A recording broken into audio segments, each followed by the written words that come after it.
People think love begins with a kiss. Mine began with the sound of an elevator refusing to close. The display above the hospital entrance flashed 11:42 p.m. as rain poured over Manhattan hard enough to blur the streetlights into trembling halos. My sneakers splashed through shallow puddles while I tightened one arm around Noah, who clung to my shoulder with tiny fingers gripping the back of my jacket. His breathing wasn't right. Every wheeze sounded smaller than the one before. Every second felt stolen. "Mom," he whispered weakly. "I'm here, sweetheart." I wasn't sure whether I was comforting him or begging myself not to panic.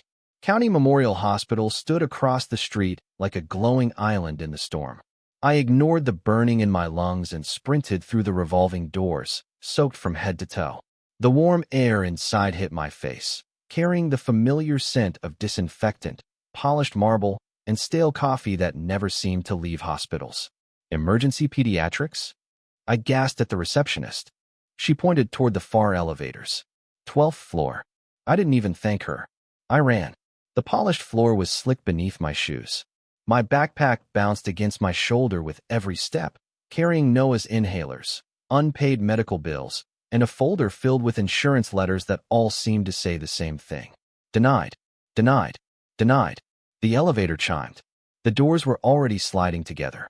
No, wait. I lunged forward. One foot crossed the threshold just before the doors met. Sensors caught the movement. The metal panels slid apart again with a soft mechanical sigh. I stumbled inside, breathing so hard my vision blurred for a second. "We made it," I whispered into Noah's hair. Then another hand stopped the doors from closing. Everything inside the elevator became strangely quiet. A man stepped in. He wore a charcoal black suit that looked untouched by the storm despite the rain still dripping from his dark hair. He was tall enough that I instinctively looked upward. His shoulders filled the narrow space without effort. A neatly trimmed beard framed a jawline that looked carved from stone. Dark ink disappeared beneath the collar of his white shirt before slipping under one cuff, where the edge of an intricate tattoo briefly revealed itself. He smelled faintly of cedarwood, inexpensive cologne. Not overpowering. Controlled. Everything about him felt controlled. The doors closed. No one spoke. He pressed the button for the 12th floor. The same floor. For a brief second our eyes met. His were an impossible shade between gray and blue, calm enough to hide whatever storms lived behind them. Mine probably looked exhausted. 28 years old. Working 2 jobs. Raising a 5-year-old alone. Living paycheck to paycheck while pretending every unopened envelope on the kitchen table wasn't another reminder that life could still become harder. I looked away first. Nothing else mattered except Noah. His tiny chest rose unevenly against mine. The stranger noticed. His eyes lowered toward Noah's pale face. Not curiosity. Concern. Real concern. "Asthma?" he asked quietly. His voice was low, steady, almost gentle. I nodded without thinking. He had an attack after daycare. The inhaler isn't helping. The man didn't answer immediately. Instead, he removed his phone from his pocket. He typed one short message. No dramatic phone call. No long conversation. Just one sentence. The screen disappeared before I could accidentally read it. The elevator continued climbing. 4th floor. 7th. 9th. Noah coughed violently. I rubbed circles across his back while silently counting every breath. "Please, just keep breathing. Please." The stranger glanced toward the digital display before looking back at Noah again. His expression barely changed, yet something in his posture hardened, as though he'd already made a decision neither of us knew about. The elevator stopped. 12th floor. The doors opened. Before I could step out, 4 medical staff members rushed toward us with a wheelchair and portable oxygen tank already prepared. "Emily Carter," one nurse called. I froze. "Yes. We've been expecting you." Confusion washed over me. I never called ahead. The nurse smiled politely while helping Noah onto the chair. "The pediatric pulmonologist is waiting." "The specialist?" "Yes." My heart skipped. "The waiting list is 6 months." "Not anymore." They wheeled Noah down the hallway so quickly I barely kept up. I turned once. Only once. The stranger was still standing inside the elevator, hands in his pockets, watching silently. The doors began closing between us. Just before they sealed shut, he gave the smallest nod. Not a smile. Not a goodbye. Simply the quiet certainty of someone who already knew our paths had not crossed for the last time. The strange thing about miracles is that they rarely introduce themselves. They simply happen and leave you wondering who made them possible. Noah was asleep when the pediatric pulmonologist finally stepped out of the examination room. For the first time in hours, his breathing sounded normal. Not perfect, just safe. I hadn't heard that sound in weeks. Dr. Catherine Brooks closed the chart and offered me a reassuring smile. His lungs responded well. I let out a breath I didn't realize I'd been holding. Thank you. She hesitated before speaking again. I've already arranged a long-term treatment plan. My smile faded. I'm sorry, arranged? She nodded. Medication, follow-up visits, pulmonary therapy, and a specialist consultation. I blinked. There must be some mistake. There isn't. I can't afford any of that. The doctor's expression softened. It's already been approved. Approved? Insurance had rejected us 3 times in the past 6 months. Every appeal, every request, every desperate phone call. I'd memorized the sound of customer service agents apologizing without actually helping. Nothing was ever approved. Who approved it? She looked briefly toward the hallway before answering. I don't believe I'm authorized to discuss that. Something tightened inside my chest. What do you mean? I'm sorry, Ms. Carter. She offered an apologetic smile before disappearing down the corridor. I stood there alone, staring at Noah sleeping beneath a thin hospital blanket. Someone had changed everything. Someone with enough influence to erase waiting lists that ordinary people spent months trapped inside. I looked through the glass wall toward the elevators. Empty. The mysterious man was gone. Maybe I'd imagined the entire encounter. Maybe wealthy people simply had ways of bending the world around them. People like me didn't. I kissed Noah's forehead. We're going home. 3 days later, life returned to its familiar rhythm. Morning began before sunrise. Breakfast. Finding Noah's missing dinosaur backpack. Arguing with him about wearing matching socks. Then rushing across Manhattan before traffic swallowed the city whole. I dropped him off at Little Oaks Preschool just after 8. Love you, Mom. I love you more. He ran inside. I stood there a little longer than usual. Watching.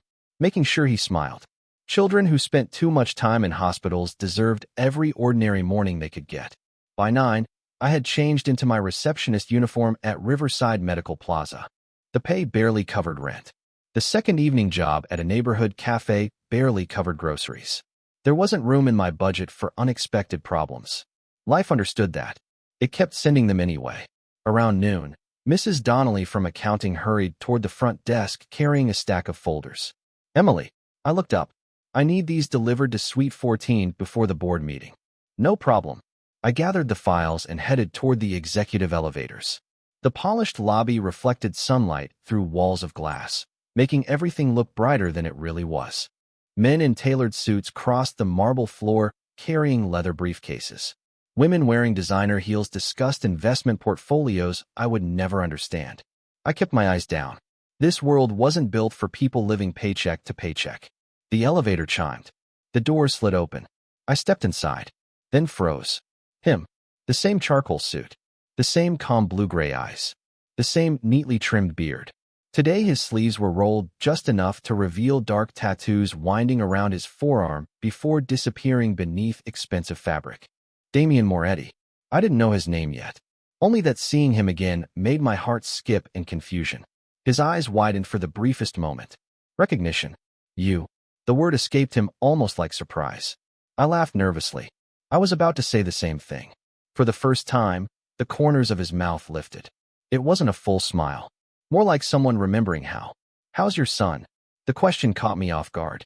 You remembered? I remember important things. Something about the way he said it made my pulse quicken. He's better. I'm glad. Silence settled between us again. Comfortable. Unexpectedly comfortable. The elevator climbed. 4th floor. 5th. Neither of us reached for our phones. Neither of us looked away. Then my folder slipped from my hands. Papers scattered everywhere. Oh no. I knelt immediately, embarrassment flooding my face. I'm so sorry. Before I could gather them, another pair of hands reached the floor. Large. Steady. Careful not to wrinkle a single page. Damien handed the last folder back to me. Our fingers brushed. His hand was warm. Mine was freezing. Thank you. My pleasure. The elevator stopped on the 14th floor. As I stepped out, I turned back instinctively. So, maybe I'll stop running into elevators one day. He watched me for a long second. I hope not. The doors slid shut between us. I didn't notice the man wearing an earpiece standing quietly beside Damien until the last second. As the elevator disappeared, the guard spoke softly. Boss, should we reschedule your afternoon meeting? Damien never took his eyes off the closed doors. No. A pause. Find out everything about Emily Carter. The guard nodded once. And the little boy. Damien's voice became quieter than I'd ever heard a man speak. Make sure nothing bad ever happens to him again. Power doesn't always announce itself with violence. Sometimes it arrives quietly, disguised as impossible kindness. The next Monday began like every other Monday. The alarm screamed at 5:30. Coffee brewed while I packed Noah's lunch. Peanut butter sandwich. Apple slices. A tiny dinosaur-shaped cookie he insisted made him braver. He sat at the kitchen table swinging his legs beneath a chair that was still slightly too big for him. Mom. Yeah, buddy. My chest doesn't hurt anymore. I stopped spreading cream cheese onto a bagel. Those 6 simple words nearly broke me. For months, every morning had started with coughing fits. Searching for inhalers. Wondering if today would end in another emergency room visit. Now, he smiled. The kind of smile children wore before the world taught them to worry. I kissed the top of his head. That's the best thing I've heard all year. Across Manhattan, Vincent Moretti stood before floor-to-ceiling windows overlooking the city. Morning sunlight reflected across polished wood and black marble. His office occupied the top floor of Moretti Holdings. Officially, unofficially, it was the headquarters of one of the most powerful criminal organizations on the East Coast. Luca Romano entered quietly. 40 years old, former Marine, now Damien's closest advisor. You asked for updates. Damien didn't turn around. The boy. Breathing treatments are working. And Emily? Luca opened a tablet. 2 jobs. 1 apartment. No family nearby. Monthly income barely covers expenses. 3 rejected insurance claims. Outstanding medical debt. Damien listened without interrupting. Every sentence painted another piece of a life built on exhaustion. Anything else? Luca hesitated. She sold her engagement ring 6 months ago. That finally made Damien turn. The father? Gone before the boy was born. Silence filled the office. Damien looked back toward the skyline. I don't want charity delivered to her. I know. I don't want her to feel watched. Another nod. I know. Damien slipped a folded piece of paper across the desk. Luca unfolded it. It contained only 4 handwritten instructions. Cover all medical expenses. Upgrade Noah's treatment. Create an anonymous children's health foundation. Never let Emily know. Luca smiled faintly. You've become very interested in one family. Damien's expression never changed. I became interested the moment she chose her son over her fear.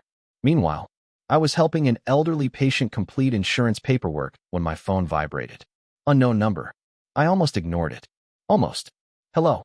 Ms. Carter. Yes. This is County Memorial Pharmacy. My stomach tightened. I'm calling about Noah's prescriptions. I closed my eyes. Please don't say they were denied again. We wanted to let you know everything has been covered. Covered. Completely. There must be a mistake. There isn't. The account balance is 0. I frowned. Who paid? I'm sorry, ma'am.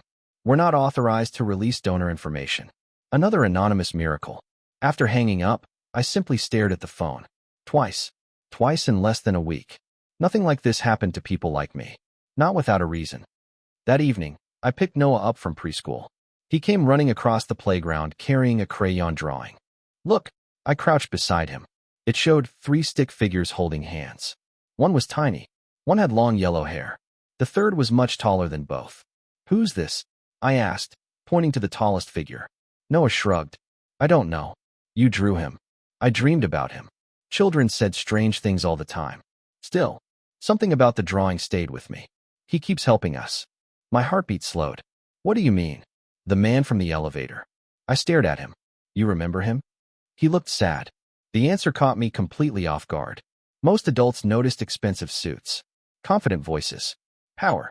A 5-year-old had noticed sadness. I think, Noah whispered while folding the drawing. He needs a friend.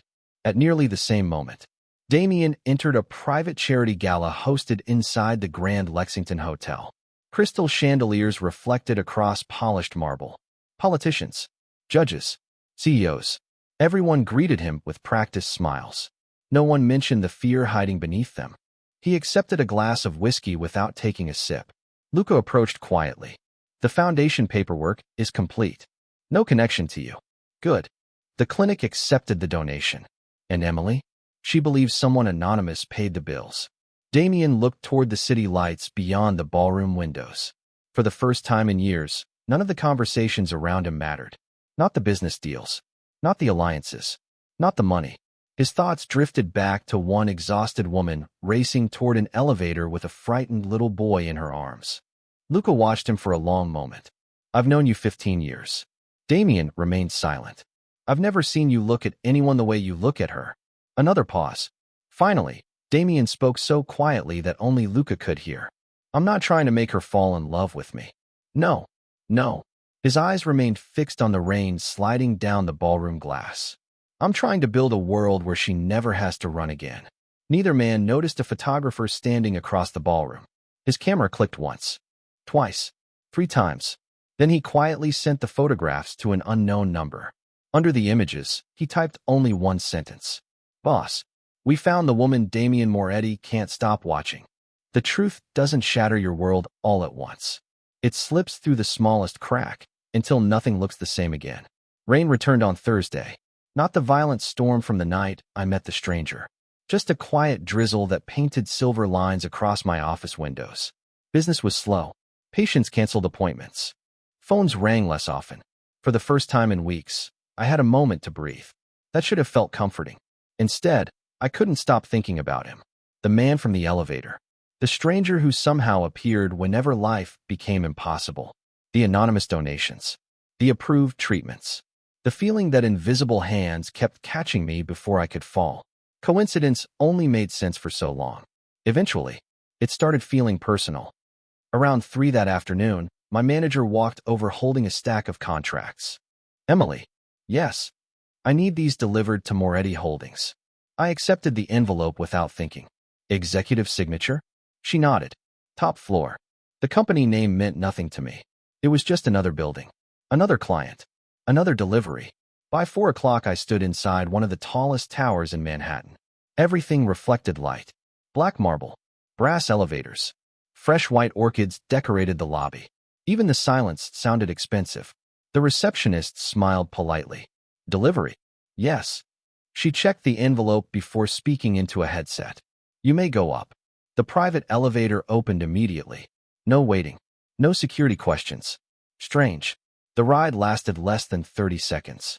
When the doors opened, I stepped into an office unlike anything I'd ever seen. Floor-to-ceiling windows overlooked the entire city. Bookshelves stretched across dark walnut walls. Original paintings. Minimal furniture. Power without showing off. A man stood with his back to me, looking over Manhattan. I recognized him before he turned around. Damien. His expression shifted ever so slightly. Surprise. Then something warmer. Emily. You know my name. The words escaped before I could stop them. He smiled faintly. I do. I was delivering documents. I know. He crossed the room with slow, confident steps. Today he wasn't wearing a jacket. The sleeves of his white shirt were rolled above his forearms. Dark tattoos disappeared beneath the fabric. The ink wasn't random. Wolves. Roses. A compass. Scars crossed between them. Old scars. The kind earned long before success. You can leave them here, he said. I handed him the envelope. Our fingers touched again. My pulse betrayed me. I wanted to thank you. For what? My son. His face remained unreadable. He's doing well. Yes. I searched his eyes. I still don't know who helped us. Silence. You deserve good things, Emily. I didn't ask whether I deserved them. I swallowed. I asked who did them. For the first time, he looked away. I hope one day the answer won't matter. That wasn't a denial. The elevator doors opened behind me. 3 men walked out. Black suits. Expressionless faces. One carried a tablet. Another wore a discreet earpiece. The third stopped the moment he saw Damien. Boss. The single word echoed across the office. Boss. Not sir. Not Mr. Moretti. Boss. Every man in the room straightened instinctively. Damien's expression hardened almost instantly. The warmth disappeared. His posture changed. The gentle stranger vanished. Someone infinitely more dangerous stood in his place. I said no interruptions. My apologies. It's urgent. One of the men slid a folder across the desk. I wasn't trying to read it. My eyes simply caught a photograph before the folder closed. A warehouse. Several unfamiliar faces. Red circles drawn around them. Meeting tonight. That was all I managed to see. Damien noticed where my eyes had landed. Without raising his voice, he closed the folder. You should go. His tone wasn't cold. It sounded protective, as if he wanted me far away from whatever existed inside that file. I nodded slowly. I'm sorry. For what? I think I interrupted something important. He held my gaze. You interrupted nothing worth more than your peace. Those words followed me all the way back to the elevator. Downstairs, the receptionist smiled politely. Have a wonderful afternoon, Ms. Carter. I paused. Can I ask you something? Of course. The man upstairs. Mr. Moretti? Yes. What exactly does he do? Her smile became carefully professional. He's the CEO. Before I could thank her, 2 employees walked past behind me. Neither realized I could hear them. Did you hear? They say the Moretti family practically owns half the city. I heard something else. What? Nobody crosses Damien Moretti and keeps breathing financially. They laughed nervously. One noticed me listening and immediately fell silent. Both hurried away. A cold sensation crept through my chest. Owning half the city. People calling him boss. Security that treated his every word like law. Anonymous power capable of changing hospitals overnight. I stepped outside into the rain. For the first time since meeting him, I wasn't wondering whether Damien Moretti had saved my family. I was wondering what kind of man possessed the power to do it so effortlessly. High above the street, Damien stood behind the glass wall of his office, watching my umbrella disappear into the crowd. Luca entered without speaking. She knows something. Damien nodded. Not everything. No. Luca hesitated. Do you want us to keep our distance? Damien remained silent for several long seconds. Finally, he answered. I can survive her fear. His eyes never left the street below. What I won't survive is letting my world become the reason she loses hers. The people who want to hurt you rarely begin by knocking on your door. They begin by learning your name. After leaving Moretti Holdings, I promised myself one thing. I wouldn't think about Damien Moretti again. He lived in a world built on influence, guarded by men who called him boss without hesitation. I lived in a 1-bedroom apartment where every dollar had a destination before it reached my bank account. Those worlds weren't supposed to meet. And if they did, someone always got hurt. I hoped it wouldn't be Noah. Saturday mornings belonged to us. No work. No rushing. Just pancakes that were never perfectly round and cartoons playing in the background while sunlight spilled through our tiny kitchen window. Noah laughed as flour landed on the tip of my nose. You look funny, Mom. So do you. He proudly pointed at the batter covering both of his hands. We laughed together. For a few precious minutes, life felt wonderfully ordinary. Then someone knocked on the apartment door. 3 slow knocks. Calm. Patient. I frowned. Nobody visited without calling first. Peeking through the peephole, I saw a delivery driver holding a large insulated box. Ms. Carter? Yes. Special delivery. I didn't order anything. It has already been paid for. My stomach tightened. Again, the driver handed me the receipt. No sender. No company logo. Just one printed line. For Noah. Inside were groceries. Fresh fruit. Vegetables. Milk. Medicine. Even Noah's favorite dinosaur-shaped cereal.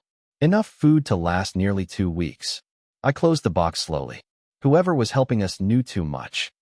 Across the city, Damien watched security footage from a quiet office. Not of banks. Not of warehouses. Just a preschool playground. Children ran across bright green grass, while teachers laughed nearby. Noah chased a soccer ball. Safe. Happy. Luca entered carrying another folder. Our people have noticed unfamiliar faces. Damien turned immediately. Where? Near Emily's apartment. Describe them. They're careful. Professional. They never approach. They only watch. The room fell silent. Damien's jaw tightened. Our rivals. We're not certain. But someone has been asking questions. What kind of questions? Luca looked down at the report. Who the woman is. Where the boy goes to school. Whether Damien Moretti has a family. The air inside the office suddenly felt colder. I made one mistake, Damien said quietly. I underestimated how closely they watch me. That afternoon, Noah begged to visit Riverside Park. We brought stale bread for the ducks. He insisted every duck deserved a name. The largest one became captain. Another became pancake. I laughed until my sides hurt. Then I noticed him. A man sitting alone on a nearby bench. Baseball cap. Dark jacket. Phone held strangely low. Every few minutes, he looked toward us. Not obviously. Just enough. When I turned, he pretended to check messages. Maybe I was imagining things. Maybe reading too much into strangers after everything with Damien. Still, the uneasy feeling refused to leave. Mom. Noah tugged gently on my sleeve. Can we get ice cream? I forced a smile. Of course. As we walked toward the ice cream cart, I glanced back. The man stood. Not close. Not far. Just following the same direction. My heartbeat quickened. Don't panic. People walk through parks. That's normal. I paid for Noah's vanilla cone. Mine remained untouched. When we crossed the street, so did he. A chill crawled across my shoulders. I gripped Noah's hand tighter. Buddy, we're going to head home. But we just got here. I know. Please. Something in my voice must have sounded different. He nodded without arguing. Half a block later, a black SUV quietly pulled to the curb. The rear window lowered halfway. I froze. Luca Romano stepped out. His expression remained calm. MS. Carter. I instinctively stepped back, placing Noah behind me. How do you know my name? I apologize for frightening you. I need you to keep walking. What? Don't look behind you. Every instinct screamed at me to turn around. I didn't. There is someone watching you. Luca continued softly. We don't believe you're in immediate danger, but we would prefer you reach home safely. My throat went dry. Who are you? A friend. I don't have friends who arrive in black SUVs. A faint smile crossed his face. No, you have one. Before I could ask another question, he returned to the vehicle. The SUV pulled away without another word. I stood frozen. Finally, I looked across the street. The man in the baseball cap was gone. Vanished. As though he had never existed. That evening, Damien stood alone on the rooftop of Moretti Holdings while the city lights flickered beneath him. Luca joined him. Our team lost the tail. Damien's silence was answer enough. They know about Emily, Lucas said. They don't know why she matters.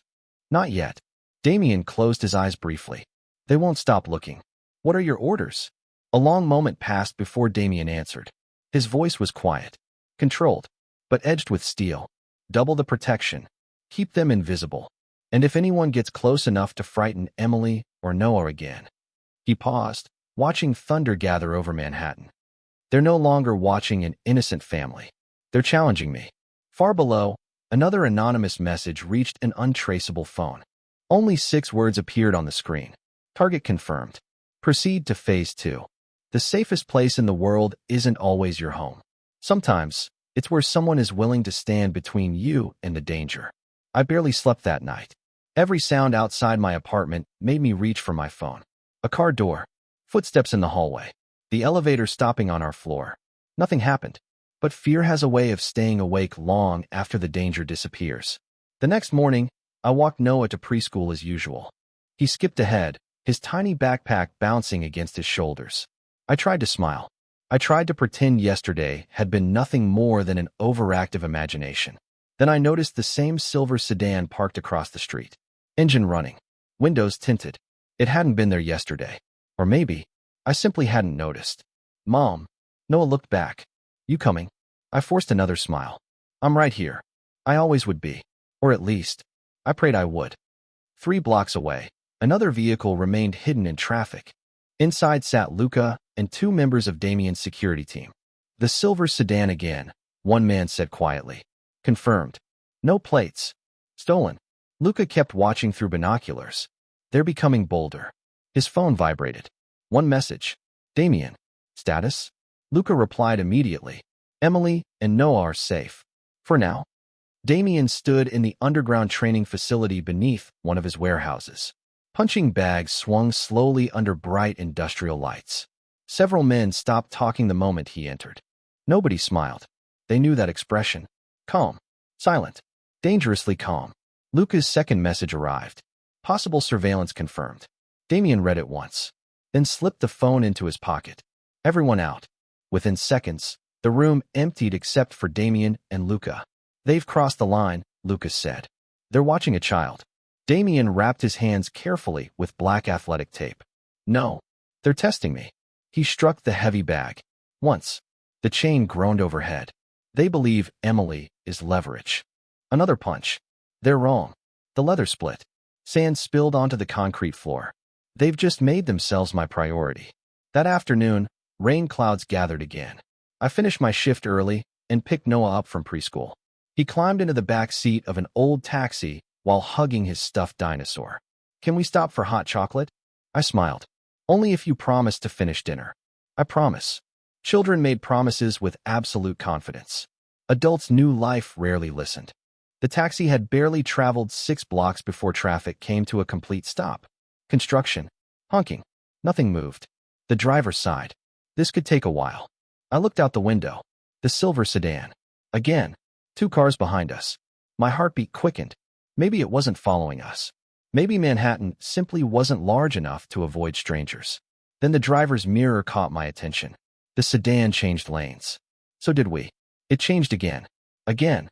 It stayed behind us. Noah was humming softly, completely unaware. I leaned toward the driver. Can you turn right at the next street?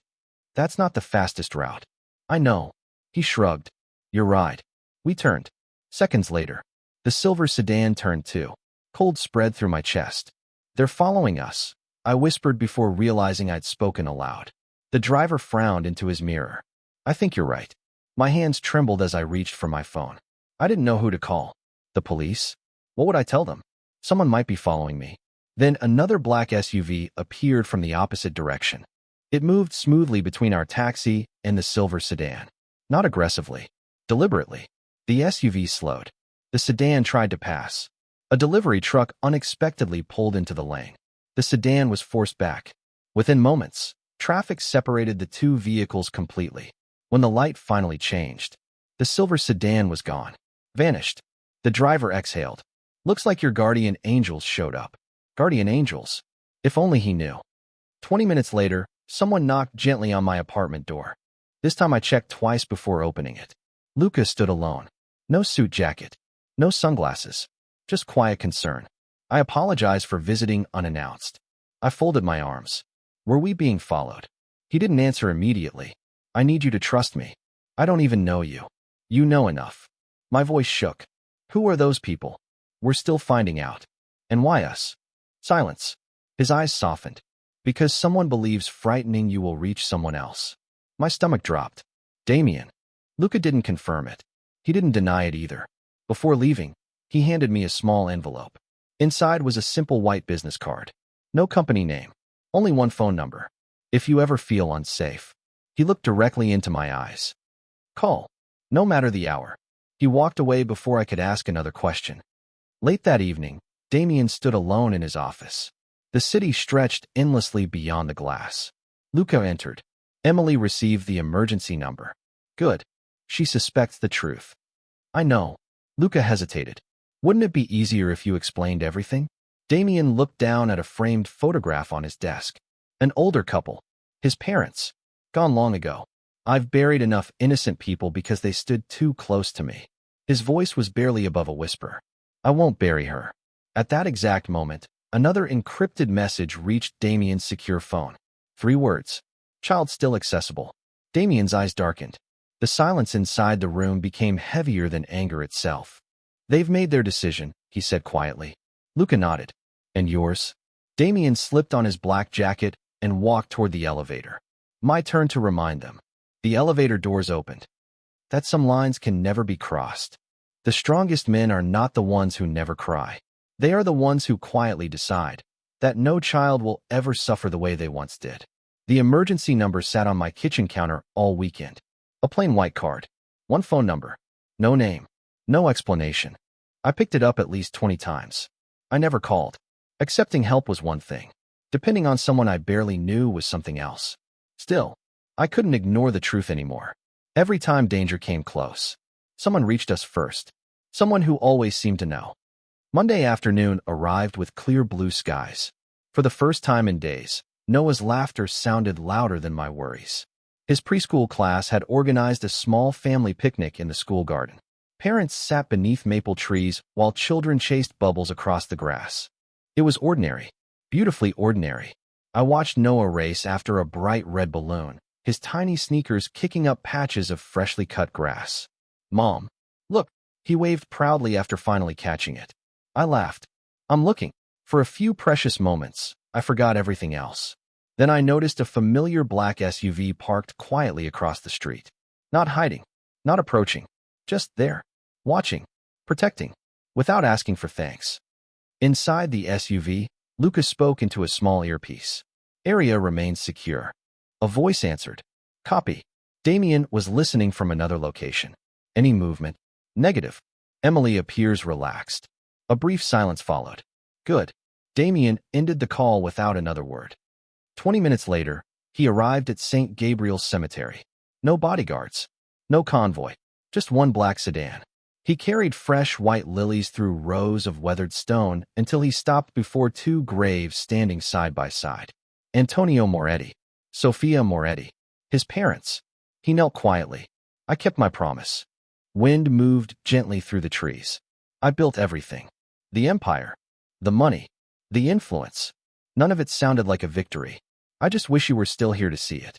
He placed the flowers carefully against the headstone. For several minutes, he simply stood there, silent. Then memories returned. A frightened 12-year-old boy hiding beneath a staircase. Gunshots. Shattered glass. His mother's voice telling him not to come out. His father's final promise. Protect the innocent, no matter what it costs. That promise had followed Damien into adulthood, long before anyone called him boss. Back at the preschool, the children gathered for story time. Parents waited outside with coffee and quiet conversations. A little girl accidentally tripped. Noah immediately helped her stand. "You okay?" She nodded. "Thanks." The teacher smiled warmly. "Emily, you've raised a kind little boy." My eyes filled before I could stop them. "I just hope he stays that way."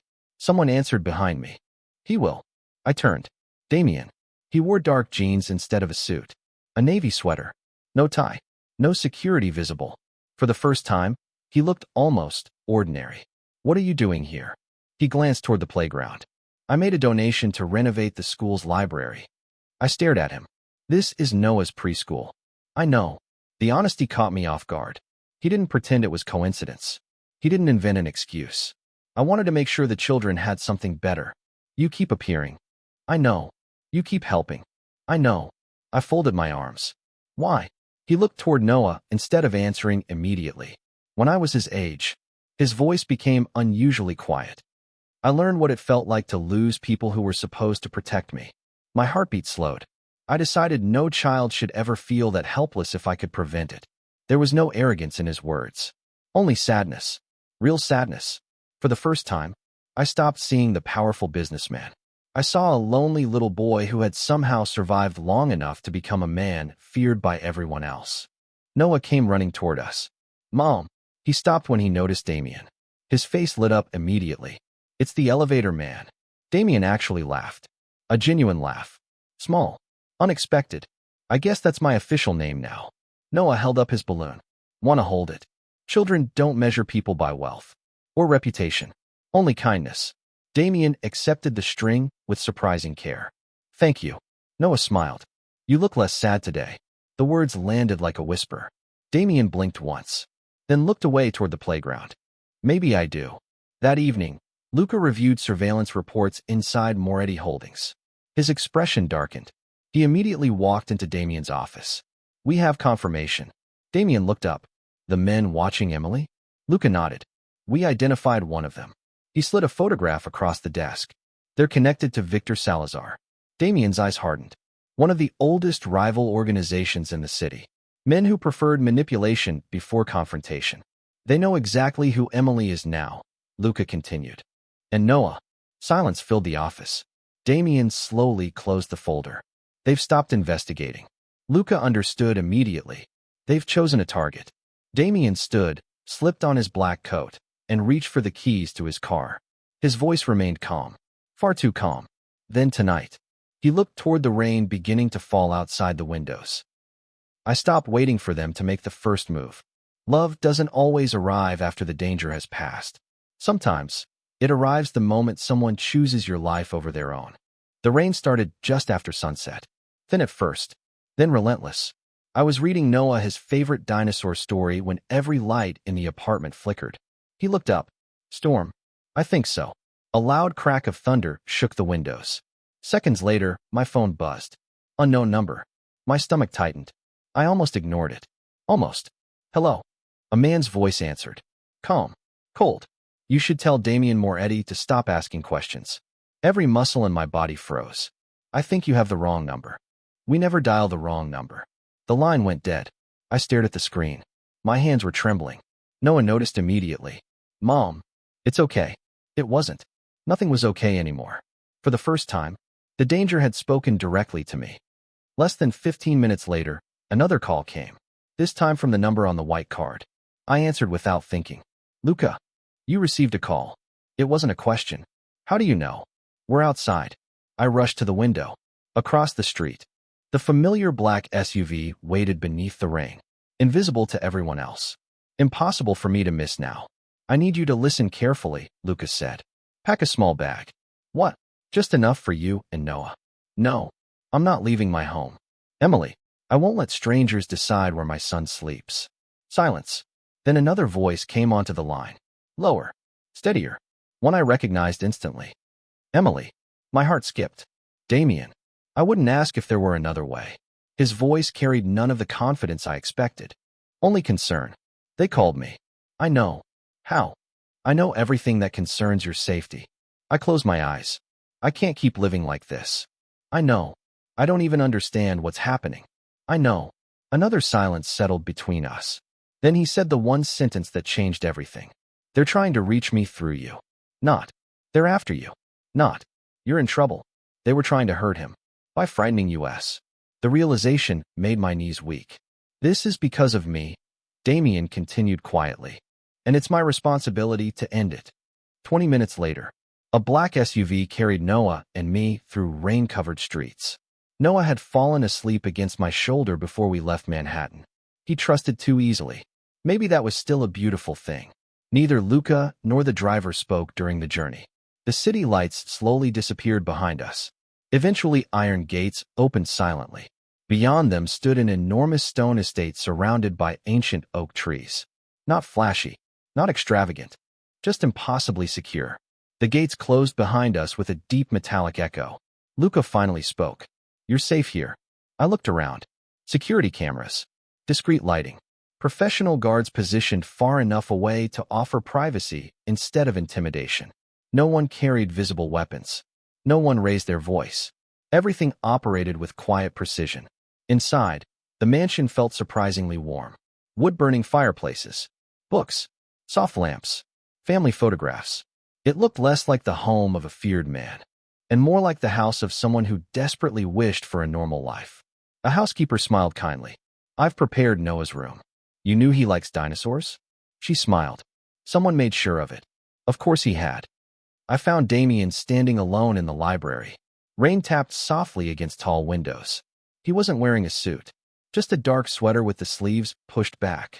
The tattoos on his forearms looked softer beneath the golden light. He turned as I entered. I'm sorry. Those were the first words he spoke. I stared at him. For what? For bringing this into your life. You didn't choose this. No. But I chose to keep getting closer to you. He lowered his eyes. And that choice gave my enemies something to exploit. For the first time since meeting him. He didn't look powerful. He looked guilty. Deeply guilty. You've spent weeks protecting us, I whispered. You never asked for anything.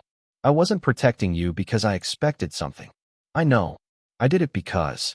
He stopped himself. The silence between us grew almost unbearable. Because what? His eyes finally met mine. Because somewhere between the elevator. His voice nearly disappeared. And every moment after. You became the first person I worried about before I worried about myself. Neither of us moved. The fireplace crackled softly behind him. Rain slid slowly down the glass. Then tiny footsteps echoed through the hallway.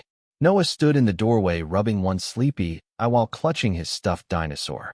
He looked at Damien, then at me. Mom. Yes, sweetheart. He smiled with complete innocence. Can he stay with us tonight? Neither Damien nor I answered. We simply looked at each other. Because for the first time, the question wasn't whether Vincent Moretti belonged in our lives. The question was whether any force in the world could pull him back out of them. Far beyond the estate walls, another black SUV rolled to a silent stop beneath the trees. Inside, a man lifted binoculars toward the mansion. He smiled into the darkness, then whispered into his radio. Target confirmed. They're all in the same place now. Sometimes destiny brings you to the same place twice. Not because you've gone in circles, but because you've finally become the person you were meant to be. The first rays of morning slipped through the library windows before anyone realized the night had ended. I hadn't slept. Neither had Damien. Somewhere beyond the estate walls, men were searching for weaknesses. Inside these walls, there was only silence. Noah wandered downstairs wearing dinosaur pajamas, rubbing his sleepy eyes. He stopped beside Damien without hesitation. "Good morning." Damien smiled. "Good morning, buddy." Noah reached for his hand as naturally as if they had known each other for years. "Can we eat pancakes?" I couldn't help laughing. Even in the middle of fear, children still believed breakfast could fix almost anything. Maybe they were wiser than adults. After breakfast, Damien asked if he could show Noah the garden. I watched from the terrace. The estate stretched farther than I had imagined. Ancient oak trees, stone pathways, a small lake reflecting the pale morning sky. Noah ran ahead, chasing butterflies. Damien followed at an easy pace, never letting the little boy drift too far away. He wasn't trying to impress anyone. He simply watched over him, the way a father might. A strange warmth settled inside my chest. Not because Damien was powerful, not because he had protected us, because Noah looked safe, truly safe, for the first time in a very long time. Luca approached quietly. "They've disappeared." I looked at him. "The men outside?" He nodded. "They won't be coming back." Something in his expression told me not to ask how Damien had accomplished that. Some answers belonged to his world, a world I still wasn't ready to understand. Later that afternoon, Damien found me standing alone beside the lake. "I've arranged a driver whenever you return home." I smiled faintly. "You've arranged everything." "I try. You can't control every danger." "No." He looked across the water. "But I can stand between it and the people I care about." The words lingered in the air. I turned toward him. "You keep saying this is your responsibility." "It is." "I don't believe that's the whole truth." He remained silent. "You could have helped anyone. You helped us. You stayed. You worried. You apologized." I stepped closer. "So tell me the truth." His blue-gray eyes met mine. "The truth." He took a slow breath. "Is that somewhere between watching you run into that elevator and watching your son smile again? I fell in love with both of you. No dramatic music. No grand gesture. Just quiet honesty. The kind that couldn't be rehearsed." Tears blurred my vision before I realized I was crying. "I was terrified of you. I know. I still don't understand your world. I know. But every time I was falling, you were already there." He didn't reach for me. He simply waited, giving me the choice. For the first time in my life, no one was trying to rescue me without asking. They were simply offering a hand. I took it. Our fingers intertwined. Warm, steady, real. "I don't know what tomorrow looks like," I whispered. "Neither do I. But I know I don't want to face it without you." For the first time since we met, Damien smiled without sadness. 1 year later, County Memorial Children's Center opened its new pediatric wing. A bronze plaque stood near the entrance, dedicated to every child who deserves another tomorrow. No company logo, no family name, only those simple words. Inside, Noah raced through the hallway carrying a backpack far too big for his shoulders. "Mom, I'm coming." He laughed before running toward the elevators. I stopped for a moment. The familiar metallic doors stood quietly before us. The same soft chime echoed through the lobby. The same sound that had changed my life. Damien walked beside me, his hand resting gently against the small of my back. He wore a simple navy jacket instead of a tailored suit. To everyone else, he looked like an ordinary husband bringing his family to a hospital fundraiser. Only I knew how much darkness he had walked through to protect this ordinary moment. The elevator doors opened. Noah jumped inside first. "Hurry." Damien looked at me. "Ready?" I smiled. "I've been ready since the night you refused to let those doors close." He laughed quietly. The three of us stepped inside together. The doors began to close. No fear, no rushing, no desperate prayers. Just three people standing shoulder to shoulder. A family that destiny had built one impossible moment at a time. As the elevator began to rise, Noah slipped one small hand into mine and the other into Damien's.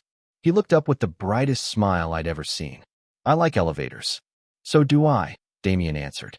Because sometimes, the greatest journey in your life isn't measured by how many floors you climb.